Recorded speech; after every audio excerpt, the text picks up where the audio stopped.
Arestado ang 10 individual kabilang ang pangunahing suspect na si alias Inchik sa isinagawang operasyon ng Criminal Investigation and Detection Group o CIDG sa Panataw Port, Barangay Panataw, Claver, Surigao del Norte. Nito ay 13 ng Abril taong 2026. Pinangunahan ng operasyon ng Criminal Investigation and Detection Group Surigao del Norte Provincial Field Unit. Minonitor ng 1 linggo ang galaw ng suspect bago isinagawa ang operasyon.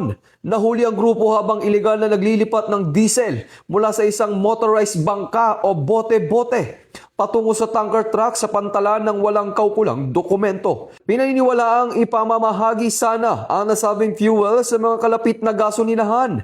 Patuloy naman ang investigasyon upang matukoy ang pinagmulan ng produktong petrolyo. Ipinaalam sa mga sospek ang kanilang karapatan sa ilalim ng anti-torture law at kasalukuyang inihanda ang pagsampa ng kaso laban sa kanila sa paglabag sa Presidential Decree No. 1865. Ito ang bagong PNP para sa bagong Pilipinas. Serbisyong mabilis, tapat at nararamdaman.